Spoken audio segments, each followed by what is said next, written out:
الله الرحمن الرحيم الحمد لله وكفى وسلام على عباده الذين اصطفى أما بعد فأعوذ بالله من الشيطان الرجيم بسم الله الرحمن الرحيم قال الله تبارك وتعالى في القرآن المجيد والفرقان الحميد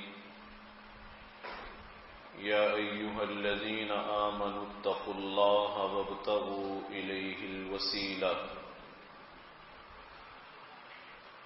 صدق الله مولانا العظيم وصدق رسوله النبي الكريم ونحن على ذلك لمن الشاهدين والشاكرين والحمد لله رب العالمين. توفیق الہی سے آج کی اس ہفتہ وار مجلس میں قرآن مجید فرقان حمید کی ایک آیت مبارکہ تلاوت کرنے کی سعادت حاصل ہوئی. گزشتہ ہفتے کی مجلس میں شرک کی مذمت اور قباحت سے متعلق چند باتیں عرض کی گئی تھی. ایک بات تو یہ عرض کی گئی بندوں کی جانب سے سارے گناہوں میں جو سب سے بدترین گناہ ہے وہ شرک کا گناہ ہے. اسی لیے قرآن مجید میں ذات باری تعالی نے شرک کو ظلم عظیم قرار دیا ہے. علماء اور مفسرین نے لکھا ہے کہ ایک بندے کی جانب سے اپنے رب اور معبود کے ساتھ اس سے بڑا اور کیا ظلم ہو سکتا ہے، اس سے بڑی اور کیا زیادتی ہو سکتی ہے، بجائے اس کے کہ وہ حق نعمت کو پہچانتا، حق منعم کو پہچانتا، اپنے مالک اور مولا کے حق کو پہچانتا اور پھر مقدور بھر شکریہ ادا کرنے کی کوشش کرتا. حق تو شکر کا ادا نہیں ہو سکتا، لیکن جس قدر ممکن ہوتا شکریہ ادا کرتا. ساری زندگی مطیع اور فرما بردار رہنے کی کوشش کرتا کہ میرے رب نے مجھے پیدا کیا، پالنے والا ہے، ایمان عطا کرنے والا ہے، ظاہر اور باطن کی ساری نعمتیں اس کی جانب سے مل رہی ہیں. پھر ہر آن بے شمار نعمتوں کی بارش ہے جو میرے رب کی جانب سے مجھ پر برس رہی ہے. کوئی کہہ سکتا ہے اللہ نے مجھے کچھ نہیں دیا؟ کوئی بھی نہیں کہہ سکتا، کوئی بھی یہ بات نہیں کہہ سکتا. بے شمار نعمتیں ہیں، بے شمار انعامات ہیں، لیکن یہ کتنا بڑا ظلم اور جفا ہے اور زیادتی کی بات ہے. شکر ادا کرنا تو دور رہا، اللہ تعالی کے حق اور مقام کو پہچاننا تو دور رہا. اب یہ کہیں مٹی کا خدا اس کے ساتھ کھڑا کرتا ہے، کہیں اس کی مخلوق کو خالق کا درجہ دیتا ہے، کہیں کسی پتھر کو پوجنے لگتا ہے، کہیں کسی سے مرادیں مانگتا ہے، کہیں کسی سے مرادیں مانگتا ہے. تو قرآن مجید میں جو فرمایا گیا ان الشرک لظلم عظیم، یہ اس معنی میں ظلم عظیم ہے. حق تو پہچانا نہیں، شکر تو ادا کیا نہیں، اور اس سے بڑھ کر ظلم اور زیادتی یہ کہ نامعلوم کتنوں کو خدا بنائے پھرتا ہے. کس کس کی پرستش کرتا ہے، نامعلوم کس کس میں رب کی صفات ثابت کرتا پھرتا ہے۔ حالانکہ عجیب و غریب بات یہ ہے کہ اس کی صفات جیسے وہ ذات میں وحدہ لا شریک ہے، ایسے ہی صفات میں بھی وحدہ لا شریک ہے۔ اب لوگوں کے کمالات تو پتہ نہیں اس کو نظر آ جاتے ہیں، عجیب بات ہے کہ جی فلاں شخصیت میں یہ کمال ہے، فلاں شخصیت میں یہ کمال ہے۔ جو ان شخصیات کو کمالات بانٹنے والی ذات ہے اس کا کمال نظر نہیں آتا، اس کی خوبی نظر نہیں آتی۔ صاحب نے کون سا چشمہ لگایا ہوا ہے جس میں لوگوں کے کمال نظر آ رہے ہیں، رب کا کمال نظر ہی نہیں آتا؟ تو اس لیے یہ بڑا ظلم بھی ہے، ظلم عظیم بھی ہے۔ بندے کی جانب سے اس کی جفاؤں میں سب سے بڑی جفا یہ ہے، تھوڑا سا کم کیجیے، سب سے بڑی جفا یہ ہے، سب سے بڑی زیادتی یہ ہے کہ بندہ اپنے رب کے ساتھ شرک کرنے لگے۔ اسی لیے قرآن مجید میں فرمایا گیا ان اللہ لا یغفر ان یشرک بہ ویغفر ما دون ذلک لمن یشاء، اللہ شرک کو معاف نہیں فرمائیں گے۔ میں نے گزشتہ مجلس میں عرض کیا تھا یہ چہرہ اللہ نے سارے اعضاء میں عزت والا بنایا ہے، اور یہ پیشانی معزز ترین مقام ہے اعضاء میں، اور یہ سر اللہ نے ایسا بنایا ہے کہ ناحق کبھی جھکے نہیں، اور جبین نیاز کبھی اللہ کے آگے جھکنے سے چوکے نہیں، اس نے اپنے آگے جھکنے کے لیے بنائی ہے۔ ہمارے یہاں عجیب حال ہے، قبروں پہ جھکاتے پھرتے ہیں، لوگوں کے جوتوں میں جھکاتے پھرتے ہیں، اس سے مانگتے ہیں، اس سے مانگتے ہیں، اس سے مانگتے ہیں۔ کسی کی اولاد نہ ہو، 2-4 سال پہ ایک گھر میں ایک کوہرام مچ جاتا ہے، جائز ناجائز حلال حرام ہر ذریعہ اختیار کرنے لگتے ہیں۔ تھوڑا سا صبر کیجیے اور اس سے مانگیے جس نے بڑھاپے میں حضرت زکریا کو یحییٰ عطا فرمائے، اور اس سے مانگیے جس نے بڑھاپے میں حضرت ابراہیم علیہ السلام کو اسماعیل اور اسحاق جیسے پیغمبر عطا کیے، اور یہ تو چلے پھر بھی بڑھاپے میں عطا کیے، وہ ایسا عطا کرنے والا ہے کہ جس نے حضرت آدم علیہ السلام کو بغیر ماں کے اور بغیر باپ کے وجود عطا فرما دیا، اور حضرت مریم کی گود بھرنے پر آئے تو نہ باپ کی ضرورت ہے، نہ مریم کو شوہر کی ضرورت ہے، نہ عیسیٰ کے لیے باپ ضروری ہے۔ اللہ تعالیٰ جیسے چاہیں جب چاہیں جس کو چاہیں نواز سکتے ہیں۔ تو ایسا بدنصیب اور محروم نکلا، تجھے نہیں نوازیں گے؟ بدنصیبی کی بات ہے نا، جو سب کو دے سکتا ہے اس کی نظر اس پر نہیں جاتی۔ ہم نے ایمانیات کے شعبے کو بڑا ڈھیلا ڈھالا بنا لیا ہے۔ ایک طبقہ ہوتا ہے نا ڈھیلا ڈھالا سا ہوتا ہے، دین پر بھی عمل کرتا ہے، دنیا کی رسمیں بھی پوری کرتا ہے، کہتے ہیں اباحت پسند لوگ ہیں، ڈھیلے ڈالیں، ادھر بھی فٹ ادھر بھی فٹ، ادھر بھی فٹ، دینداروں میں بھی اٹھتا بیٹھتا ہے، شادی بیاہ بھی اپنے جیسے کرتا ہے، وہ ہر موقع پر فٹ ہو جاتا ہے، فری سائز آدمی ہے فری سائز آدمی ہے۔ ہم نے بھی ایمانیات کو ایسے ہی فری سائز بنا لیا ہے، جہاں ذرا سی آزمائش آئی وہاں جہاں چاہا سر جھکا دیا۔ کیا بات ہے کہ صرف اولاد ہی اتنی قیمتی چیز ہے جس کی وجہ سے ایمان بھی چلا جائے؟ ارے بھائی ایمان تو وہ دولت ہے جس کو بچانے کے لیے مال بھی قربان کیا جا سکتا ہے، جان بھی قربان کی جا سکتی ہے۔ اللہ نے کئی دولتیں عطا فرمائی نا، مال کی دولت، صحت کی دولت، جان کی دولت، ایمان کی دولت، تو ان سب میں سب سے قیمتی کون سی ہے؟ ایمان کی دولت ہے، جس پر سب کچھ قربان کیا جا سکتا ہے اسے بچانے کے لیے۔ اور ہم باقی ساری چیزوں کے لیے سب سے پہلے ترازو میں کس کو تول دیتے ہیں؟ ایمان کو تول دیتے ہیں، جو سب کچھ قربان کر کے بچایا جا سکتا تھا اور جسے بچانا چاہیے، سب سے پہلے اسے ہی ہم تولتے ہیں۔ اولاد مل جائے، ایمان جاتا ہے تو چلا جائے، روزی کشادہ مل جائے، چاہے ایمان جاتا ہے تو چلا جائے، مجھے صحت مل جائے، ایمان جاتا ہے تو چلا جائے. یہ ہم نے ڈھیلے ڈھالے ایمانیات کا شعبہ اختیار کیا ہوا ہے. کون سا ایسا مسئلہ ہے جو رب العالمین حل نہیں کر سکتے، اللہ کے بس میں نہیں ہے؟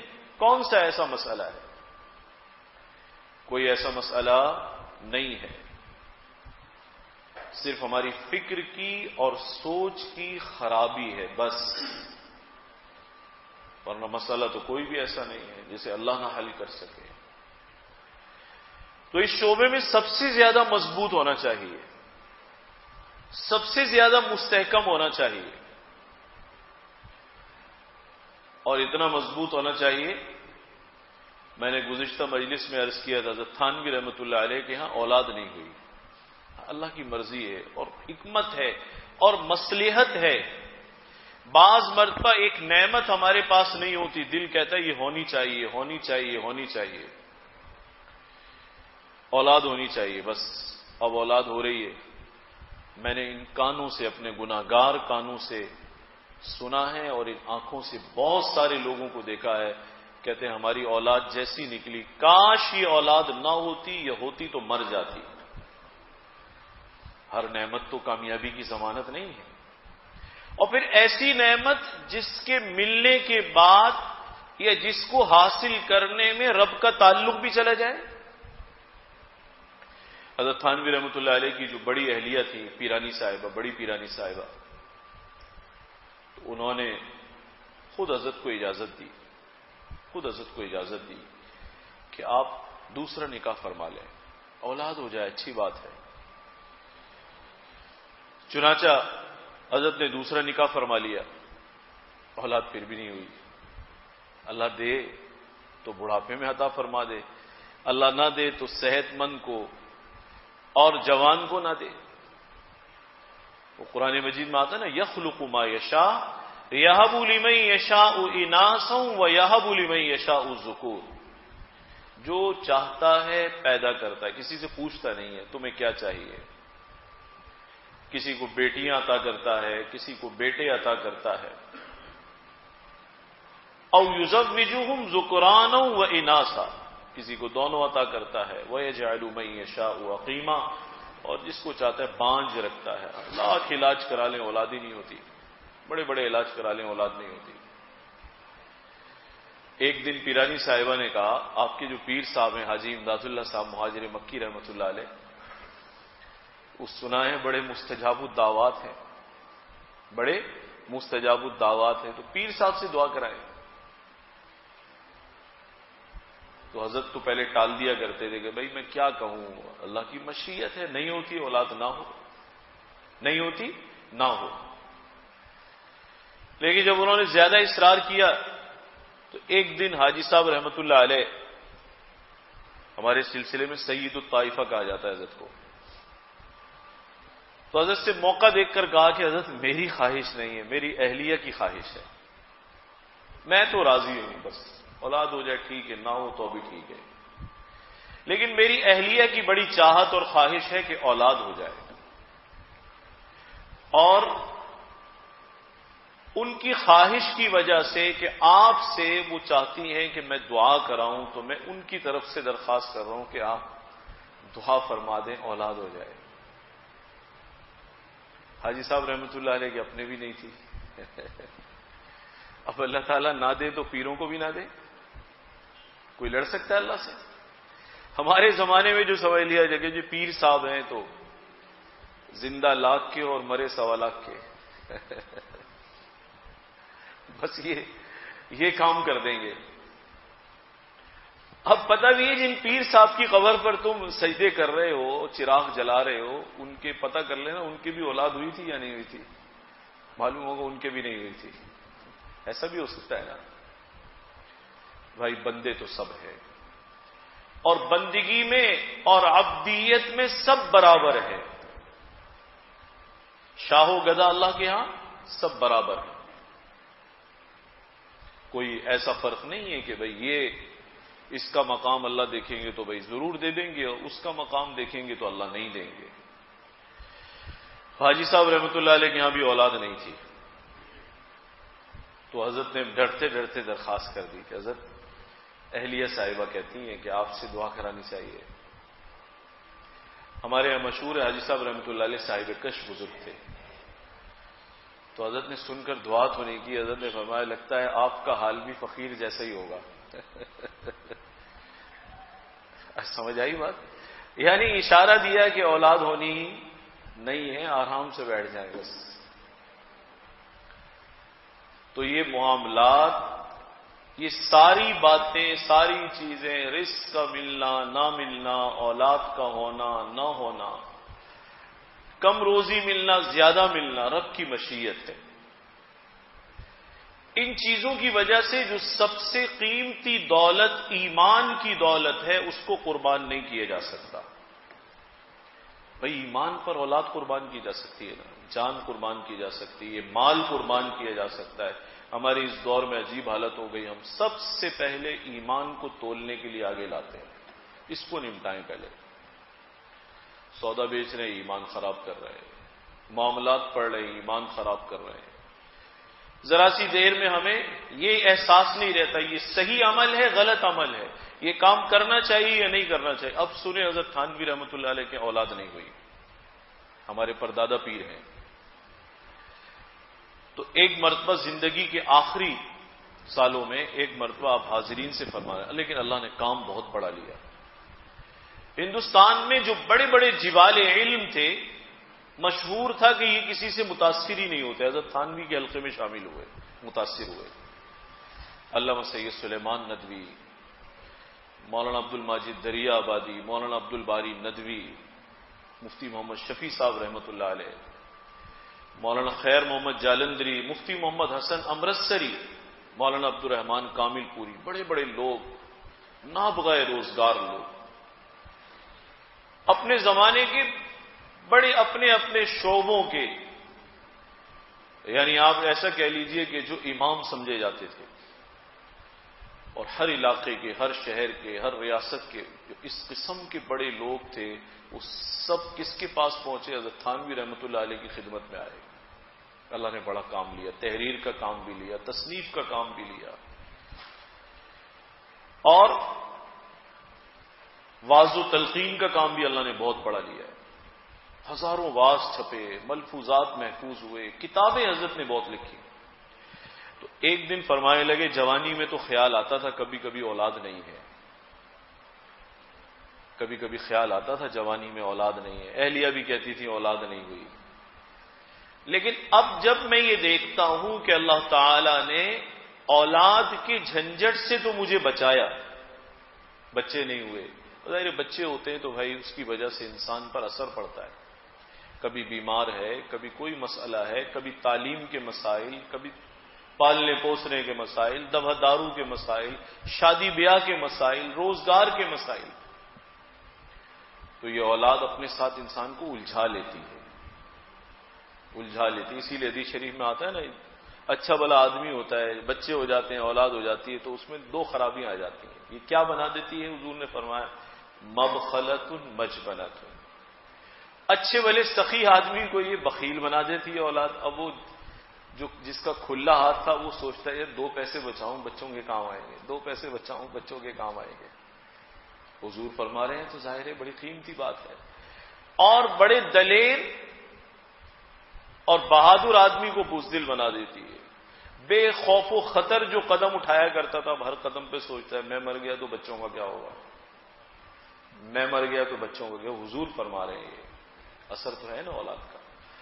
تو فرمانے لگے آخری سالوں کی بات ہے، اللہ تعالیٰ کے ہر کام میں عظیم حکمتیں اور مصلحتیں ہیں. جوانی میں خیال آتا تھا کہ اولاد نہیں ہے. اب جب کام دیکھتا ہوں اللہ تعالیٰ نے کتنا کام لیا ہے اور اللہ نے کتنا لکھنے کی توفیق دی ہے، کتنے لوگوں کی اصلاح کا اللہ نے مجھ ناچیز کو ذریعہ بنایا ہے. فرماتے تھے اب جب دیکھتا ہوں تو خیال آتا ہے اگر اولاد کے جھنجٹ میں پڑتا تو شاید اس کا چوتھائی کام بھی نہ کر سکتا. حضرت تھانوی رحمۃ اللہ علیہ نے 1000 سے زیادہ کتابیں لکھی. پھر حضرت کی کتابوں پر جو کام ہوا اس سے کتابیں بنی سینکڑوں، اب تک کام چل رہا ہے. اتنے بڑے عالم اسلام کے مصنف، ان کی کتابوں کو ان کی زندگی کے ایام پر جب تقسیم کیا گیا، اوراق کو، صفحات کو، ایک دن میں 40 سے زیادہ صفحات آتے ہیں۔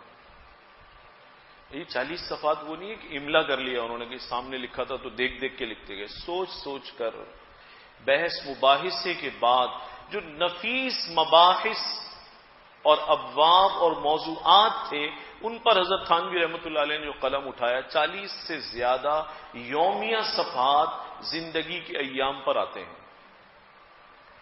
آپ لکھنا شروع کریں، 10 صفحات بھی املا کے ساتھ بھی نہیں لکھ سکیں گے، آپ تھک جائیں گے۔ آپ یہ ہاتھ ہے نا آپ کا یوں مڑنا شروع ہو جائے گا، تجربہ کر کے دیکھ لیں آپ، زیادہ دیر لکھتے ہیں نا تو ہاتھ مڑتا ہے۔ اس کی ایک سکت ہے۔ تو انہوں نے سوچ کر، غور کر کے، مطالعہ کر کے اتنی کتابیں کیسے لکھی، اور اتنے صفحات ایک دن میں روزانہ پر کیسے تقسیم ہو رہے ہیں۔ اس کو کہا جاتا ہے اللہ تعالیٰ نے ایک نعمت نہیں دی لیکن زندگی میں برکت بھی دے دی، صلاحیت اور استعداد کو بھی بڑھا دیا، اور خدمت کو قبول فرما لیا۔ یہ قبولیت کی نشانی ہے نا، عام آدمی اتنا کام نہیں کر سکتا۔ آپ سامنے کتاب رکھ کر املا بھی کریں گے تب بھی اتنے صفحات نہیں لکھ سکتے، وہ بھی ممکن نہیں ہے۔ اللہ تعالیٰ جس حال میں رکھے، کسی بھی چیز اور خواہش اور طلب اور تمنا کی وجہ سے ایمان کو برباد نہ کرے، ایمان کو آزمائش میں نہ ڈالے۔ جہاں ایمانیات کا معاملہ ہے دل کو ٹھنڈا کر کے بیٹھ جائے، کوئی بات نہیں، کوئی بات نہیں۔ جو مقدر ہوگا، جو مرضی مولا ازہما اولا، اس کی جو مرضی ہوگی بس وہی ہماری مرضی ہے، اور وہی بہتر ہے، وہی بہتر ہے۔ تو خیر بعض لوگ ہمارے زمانے میں وہ بزرگان دین کی طرف لوگوں کو مائل کرتے ہیں، قبروں کی طرف مائل کرتے ہیں، پھر کہتے ہیں جی قرآن مجید میں آتا ہے کہ اچھے لوگوں کا وسیلہ پکڑنا چاہیے۔ مجھے خیال ہے میں تھوڑا سا وسیلے کے بارے میں بات عرض کر دوں۔ وسیلہ کیا چیز ہے؟ جائز ہے، ناجائز ہے؟ توسل پکڑنا چاہیے یا نہیں پکڑنا چاہیے، اور کس حد تک جائز ہے؟ کیونکہ آج کل اس موضوع کو ملا دیا جاتا ہے۔ آیت وہ پڑھے گا جو میں نے پڑھی ہے، اور پھر اسے کھینچ تان کر وہ کہیں سے کہیں پہنچا دے گا، مومن کو کافر بنا دے گا، کافر کو مومن بنا دے گا۔ تو کہتے ہیں دیکھیں جی یہ قرآن میں آیا ہے کہ وسیلہ پکڑنا چاہیے، تو سمجھ لیجئے وسیلہ کسے کہتے ہیں۔ وسیلے کے معنی یہ ہے کہ اللہ تعالی کی بارگاہ میں یا تو کسی عمل صالح کا ذکر کر دینا، ایسا عمل صالح جو صرف اس کی رضا کے لیے کیا ہو اور پتہ بھی اللہ ہی کو ہو، کہ اللہ تعالیٰ اس عمل کو پسند فرما لیں، خوش ہو جائیں اور نگاہ کرم فرمائیں، دعا کو قبول فرما لیں۔ اور اسی طرح سے اللہ تعالیٰ کی کسی مقرب بندے کا نام ذکر کر دینا، بس اس سے زیادہ نہیں۔ جیسے دعا مانگے تو یوں دعا مانگ سکتا ہے، یا اللہ حضور علیہ الصلوۃ والسلام کی برکت سے، آپ کے وسیلے سے میری دعا کو قبول فرما لیجیے، یہ ٹھیک ہے۔ اللہ کے نیک بندوں کا وسیلہ دے دے، ان کے طفیل میں دعا مانگ لے، صحابہ اکرام کا دعا میں ذکر کر دے، اہل بیت اطہار کا ذکر کر دے، یہ سارے دروازے اس کے تحت کھلے ہوئے ہیں، ٹھیک ہے، منع نہیں ہے۔ ان کی برکت سے دعا مانگی جاتی ہے، ان کے طفیل میں اللہ سے دعا مانگی جا سکتی ہے، ان کے وسیلے سے اللہ سے دعا مانگی جا سکتی ہے۔ لیکن اس کو یہ مفہوم پہنانا کہ چونکہ ان کا وسیلہ دیا جا سکتا ہے، اچھا ہمارے ہاں اس کی بھی کوئی قید نہیں، زندہ کبھی توسل جائز ہے، اور اللہ کا نیک بندہ ہو، ولی ہو، نبی ہو، صحابی ہو، اگر حضور علیہ الصلوۃ والسلام کا نام آپ کی زندگی میں صحابہ اکرام لے سکتے تھے تو آج ہم بھی لے سکتے ہیں، اس سے کوئی فرق نہیں پڑتا۔ بعض لوگوں نے غیر ضروری بحث ذکر کی، زندہ کا وسیلہ جائز ہے، مردہ کا جائز۔ ارے بھائی زندہ ہو یا مردہ ہو، مانگنا اللہ سے ہے۔ یہ جس کا نام بیچ میں آ رہا ہے دینا اس نے نہیں ہے، بلکہ دینا کس نے ہے؟ ذات باری تعالی نے، رب العالمین نے دینا ہے۔ تو اس کے معنی یہ اللہ کے محبوب ہیں اور مقرب ہیں اور برگزیدہ ہیں، اس نام کو بطور برکت کے ذکر کرتے ہیں، اللہ تعالیٰ کے اسماء حسنہ کو برکت کے لیے ذکر کرتے ہیں، قبولیت کا امکان بڑھ جاتا ہے۔ لیکن اس کو یہ معنی پہنانا کہ یہ جو بیچ میں نام لیا جا رہا ہے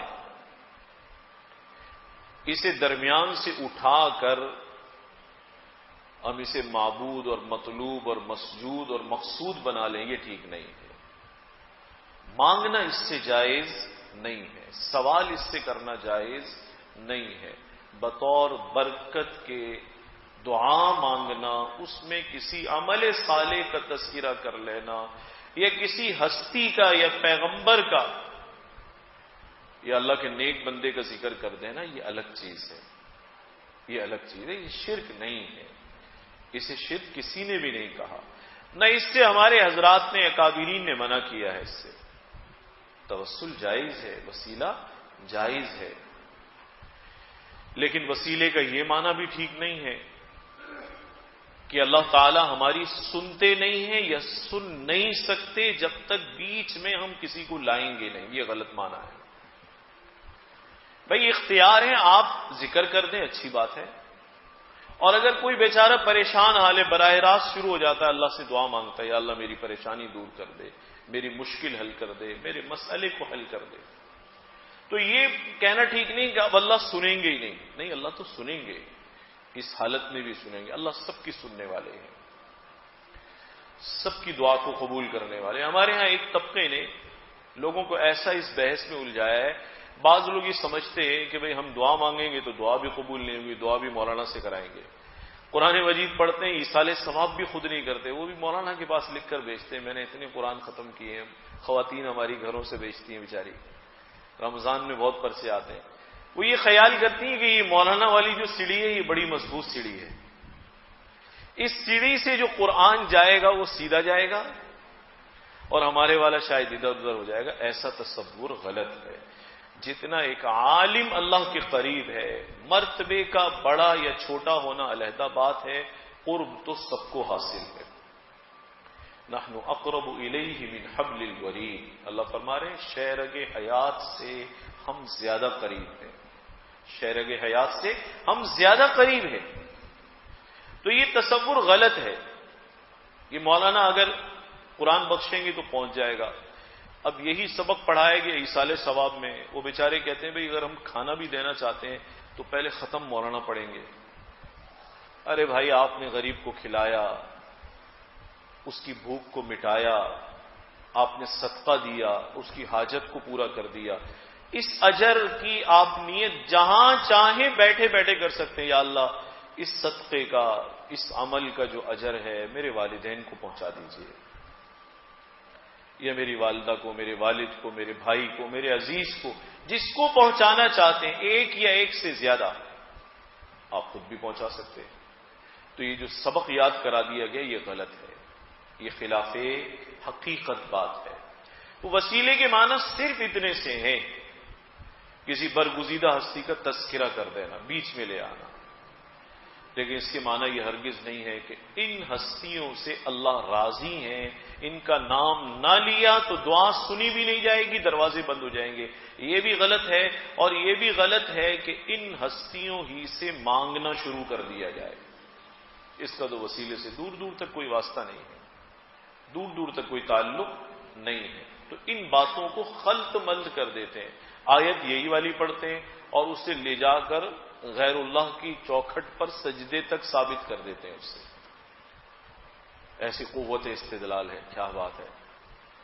میں عرض کر رہا تھا بعض لوگ شرک کے حق میں اتنے دلائل دیتے ہیں اور اتنا زور لگاتے ہیں، کبھی کبھی سننے والا سوچتا ہے کاش یہ توحید پر اتنے دلائل دیتا تو کیا بات تھی، کیسا باصلاحیت آدمی ہے، لیکن صلاحیتیں اس کی خرچ کہاں ہو رہی ہیں، کس بیکار کام میں خرچ ہو رہی ہیں۔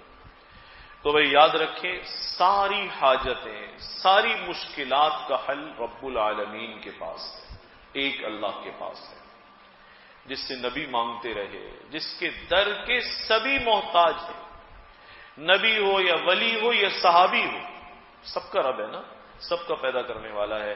تو جس نے ان کی جھولیوں اور دامن مراد کو بھرا ہے اور ساری خلقت کے دامن مراد کو بھرتا چلا آیا ہے، آپ کی حاجت کو بھی وہی پورا کرے گا، اس کا یقین ہونا چاہیے۔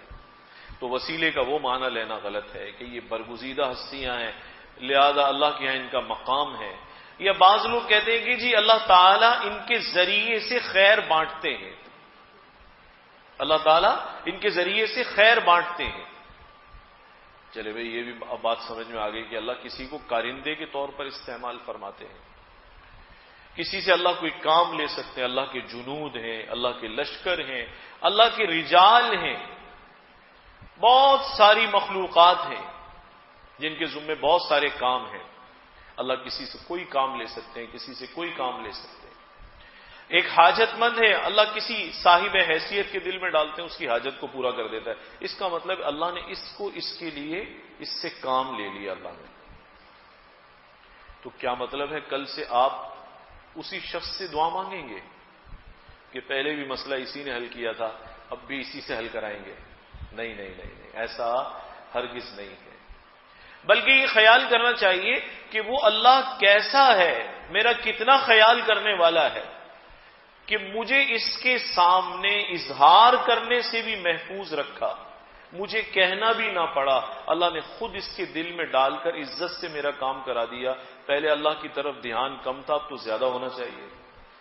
اب بجائے اس کو اللہ کی طرف لگانے کے انہوں نے کس کی طرف لگا دیا؟ اس بیچ والے کی طرف لگا دیا۔ یہ غلط ہے، یہ غلط ہے، یہ صحیح نہیں ہے۔ اللہ کسی سے کام لیں، کسی کے ذریعے خیر تقسیم فرمائیں، کسی کو استعمال فرمائیں، تو یاد رکھیے یہ اللہ تعالی کا کارندہ ضرور ہے، اللہ اسے استعمال ضرور فرما رہے ہیں، لیکن معذرت کے ساتھ اللہ نے اسے اس کے ساتھ خدائی کا منصب نہیں دیا، منصب خدائی اللہ نے نہیں دے دیا۔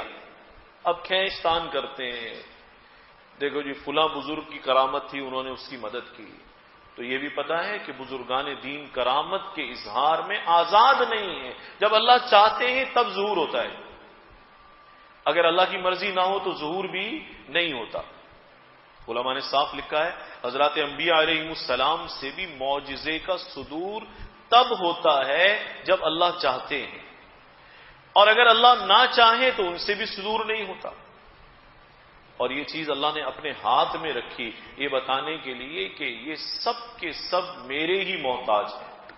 حضرت یعقوب علیہ السلام، حضرت یوسف علیہ السلام کنعان میں ہیں، بچپن میں بھائیوں نے کنویں میں پھینک دیے، پتہ نہیں چلا باپ کو، کافی وقت کنویں میں رہے، اور کنواں گھر کے قریب جنگل میں ہے، اور دو کوس کا فاصلہ ہے، زیادہ فاصلہ بھی نہیں ہے، لیکن نہ حضرت یوسف کا انہیں پتہ چلا، نہ خبر ملی، اور نہ ہی انہیں معلوم ہوا کہ بیٹا کہاں گیا، بھیڑیے نے کھایا یہ بات صحیح ہے، نہیں کھایا، کوئی کسی کے ہاتھ بیچ دیا، کچھ بھی پتہ نہ چلا۔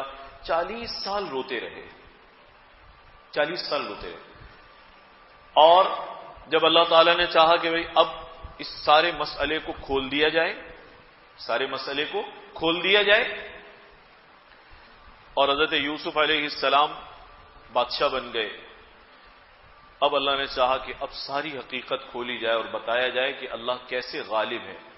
واللہ غالب علی امری ولکن اکثر الناس لا یعلمون۔ اللہ اپنے امر اور معاملے پر بڑے غالب ہیں، جو فیصلہ فرماتے ہیں اس کو پوری طریقے سے نافذ بھی فرما دیتے۔ دکھا دیا جسے تم نے مارنا چاہا اللہ نے بچا لیا، جسے غلام بنا کر بیچ دیا اللہ نے اسے بادشاہ مصر بنا دیا، اتنی طاقتوں والا۔ تو کمال یہ ہوا کہ اب حضرت یوسف علیہ السلام ظاہر ہو گئے بھائیوں کے سامنے، وہ سارا واقعہ لمبا واقعہ آپ نے سنا ہوا ہے۔ پھر بھائیوں سے پوچھا گھر کا کیا حال ہے، انہوں نے کہا گھر کا تو بہت برا حال ہے، فاقے بھی ہیں، کھانے پینے کو بھی نہیں ہے، اور ابا کا حال تو مت پوچھنا، وہ تو تمہیں یاد کرتے کرتے روتے روتے بینائی سے ہی چلے گئے۔ کہا اچھا، بڑا صدمہ ہوا۔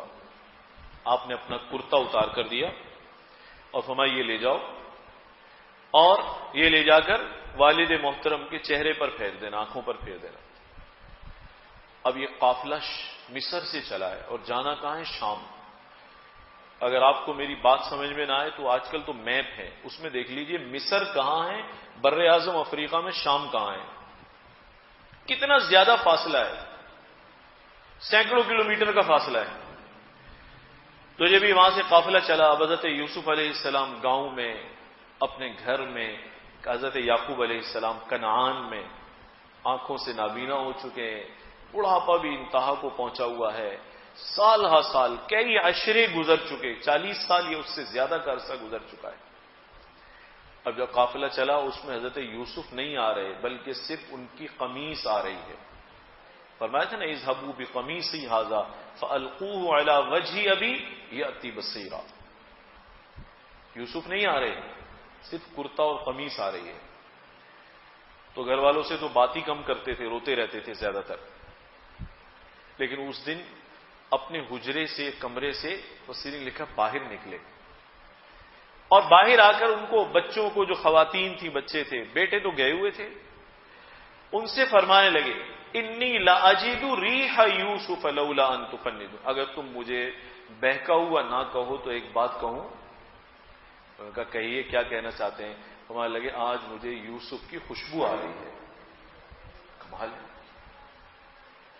تو وہ کہنے لگے قالوا تاللہ انک لفی ضلالک القدیم، ہر وقت آپ یوسف کو یاد کرتے ہیں، آپ تو بس اسی قصے میں بڑے پرانے لگے ہوئے ہیں۔ پھر وہ آ گیا قافلہ، بیٹے آ گئے، اس میں قمیص بھی آ گئی، اور ان کے چہرے پر لگائی تو بینائی بھی آ گئی۔ فرمانے لگے میں نہیں کہتا تھا انی اعلم من اللہ ما لا تعلمون، میں اللہ کے بارے میں، اپنے رب کے بارے میں جو جانتا ہوں تم نہیں جانتے۔ اس پر مفسرین نے لکھا ہے یہ معجزہ ہے کہ سینکڑوں میل سے خوشبو کرتے کی آ گئی، لیکن یہ کیا بات ہے کہ جب یوسف گھر کے پاس کنویں میں تھے تو اب تو کرتے کی خوشبو آ رہی ہے، اس وقت یوسف کی بھی نہیں آئی۔ تو صاف لکھا ہے معجزے کا ظہور اور صدور نبی کے ہاتھ میں نہیں ہے، اللہ کی مرضی پر موقوف ہے، اللہ کے منشا پر موقوف ہے۔ درمیان میں کتنی بڑی ہستی آ جائے، ایک فرق کوئی مٹا نہیں سکتا، وہ فرق یہ ہے کہ یہ سب عابد ہیں، معبود وہ ہے، مسجود اور مطلوب اور مقصود وہی ہے، اللہ ہے۔